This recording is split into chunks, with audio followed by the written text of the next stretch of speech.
Dimitrios, it's you! Phoebe? You promised we'd see each other again, and now we have. I also said stay out of trouble. Which I have. Okay, almost out of trouble. How did you even get here, Phoebe? Well, I did make some drachmi working for Marcos. So you paid someone to bring you to Athens? Not exactly. Phoebe... I needed a drachmi for when I arrived. I couldn't use it all to leave, and I didn't want to wait any longer. So I sneaked on a ship. Don't worry, nobody saw. I just can't believe you made it. I don't remember much of Athens from when I was a baby. But every once in a while, something feels familiar. It's nice.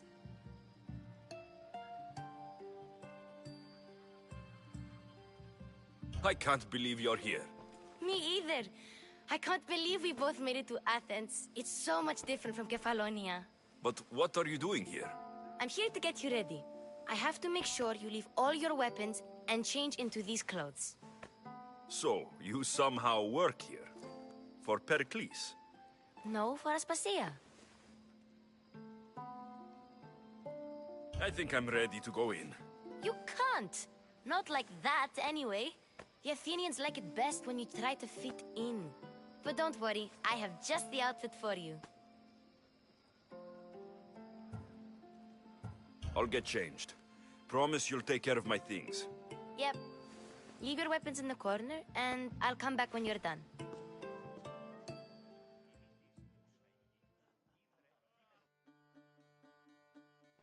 I feel uncomfortable in this. Now you look like everyone else. You say that like it's a good thing. It is. If you want them to take you seriously, this is the easiest way. Trust me. Is that everything? You're all ready to go in. Don't worry. You've done scarier things than this. I'm struggling to think of any right now. Are you sure I can't keep just one weapon with me? No weapons. Now hurry and go in. Oh, and don't leave without saying bye.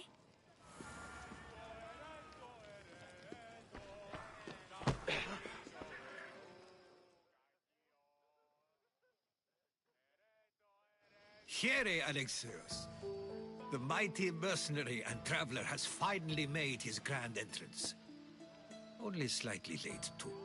Herodotos. Athenians have no problem letting me know when I'm not welcome. It's a relief to see your friendly face. Don't let the company here tonight intimidate you. I won't. Pericles is no king. He needs these guests to love him so that the people love him. And they, in turn, need Pericles. You're no different from any of them. Do you really think these people will help me? They will if you get them to trust you. And you've wisely dressed for the occasion.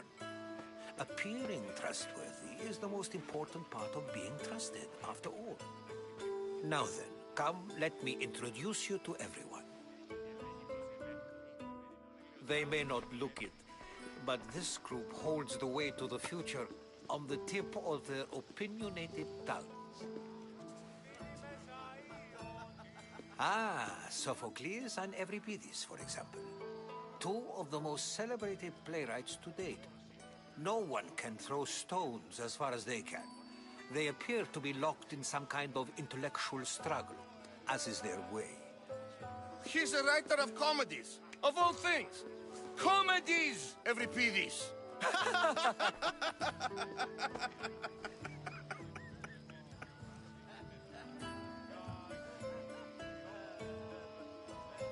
I've heard of Sophocles. In my line of work, it pays to know who the richest and most famous men are. Hermippos has also written his fair share of comedies. You should drink more. Lately, his attitudes have garnered him more notice than his works. However, the fellow beside him, Protagoras, is a sophist worthy of as much praise as the great Socrates himself.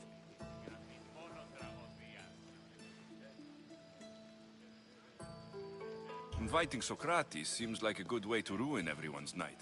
I'm surprised they would let him in the door. Oh, don't let Socrates get under your skin. At least he wore shoes for the occasion.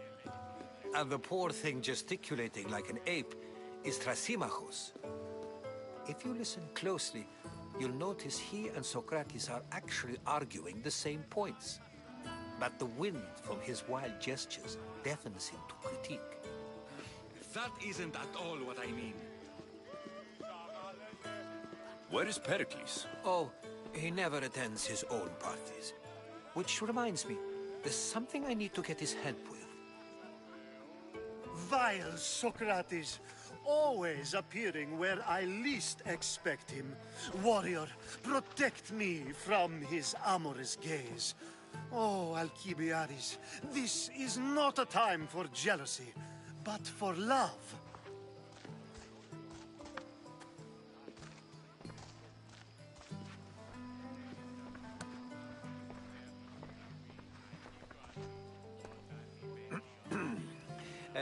Let's not use Alcibiades as an example. Be good, and don't drink too much. So, tell me, what does a Mystios like you think of a party like this?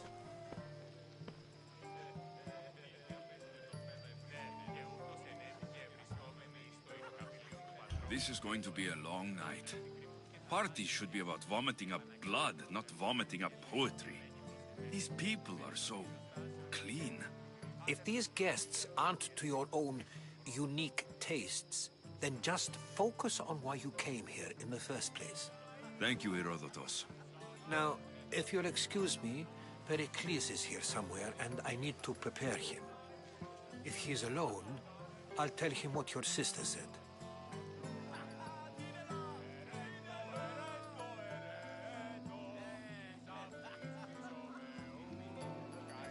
Agreed. Pericles needs to know. I'll stay here and look for clues. I hope they know something about your mother. Me too.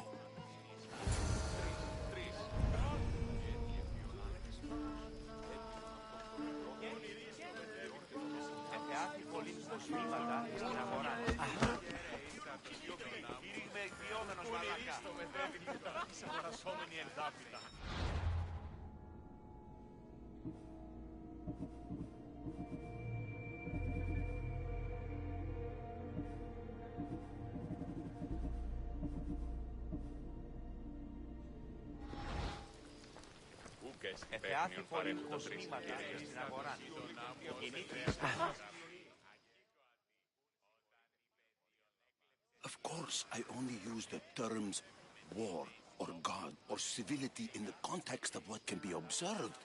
So I can observe soldiers fighting, but does that bring me any closer to understanding war? I haven't seen you around before, citizen. Perhaps you'd like to spare me conversing with this man of nonsense? Sure, we can talk. What about? Before Protagoras changed the subject, we were talking about the next great leader of Athens, Cleon.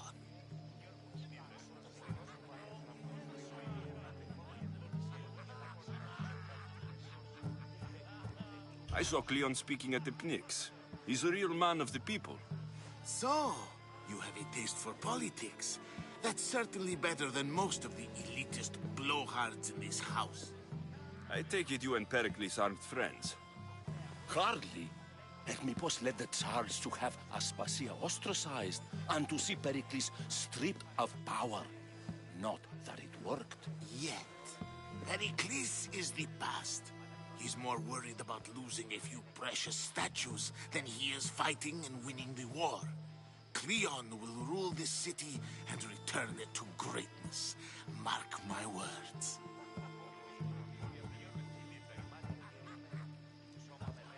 I'm looking for clues to help me find a woman. She was Spartan. Looking and finding are quite different things, wouldn't you say?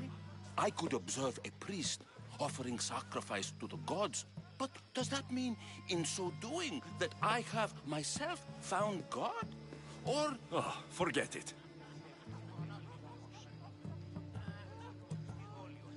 Why isn't Aspasia here? Can you be certain she isn't? To observe her presence is still no guarantee that she is here. In my opinion, it's just like her to cower in the shadows while we stand out here in the light. If you're an ally of Cleon, why would Pericles invite you? You're not from Athens, outsider. Here, we keep our enemies closest of all. This has been useless. Here.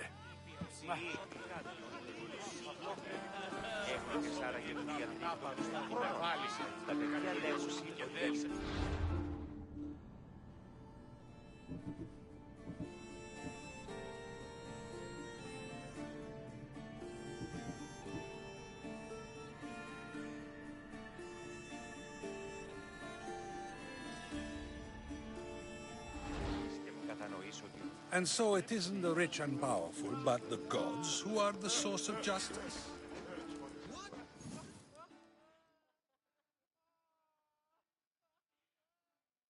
I suppose you've come in here to mock me for my fight with Euripides. I've seen lots of fights. That wasn't one. I really made a fool of myself this time, didn't I? I'm Sophocles, though I'm sure you knew that. And you are? I am looking for information that'll help me find someone. A Spartan woman. A Spartan woman in Athens. Sounds intriguing. Though, if you expect me to notice someone other than myself, you expect too much. You could talk to Euripides. He's the second most worldly man here. That pediculous, Xanthodontus exophthalmic Morosov. But he doesn't talk without a drink. I have no idea what that meant. No, you don't. So, we get him drunk, and he talks. He sounds more Argive than Athenian. Impressive, foreigner. Euripides is from Argos. All right. If nothing else, this party could use the help. You need to pick the right wine for this task. The kitchen should have what you need. Let me know when Euripides is done in, and I'll slip away unseen. How do you know Pericles? I believe you mean to ask me, how does Pericles know you? I'm the greatest dramatist in the land, mentor to Euripides, lover of Asclepios, father of theater, and so on, and so on. I'm sure it's a real honor to have you hiding in his kitchen.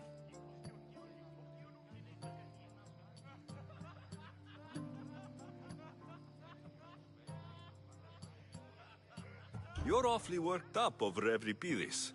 You sure you're just friends? I'm never just anything, foreigner. Though I confess, Euripides and I hold a bond deeper than brotherhood. Why he slams it with a banal young plaything, Aristophanes, I will never know.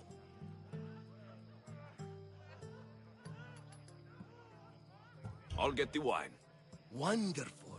Now, if you want some friendly advice, Aristophanes cannot stand sweet wine. I've seen what it can do to him. Absolutely, horrifyingly delightful.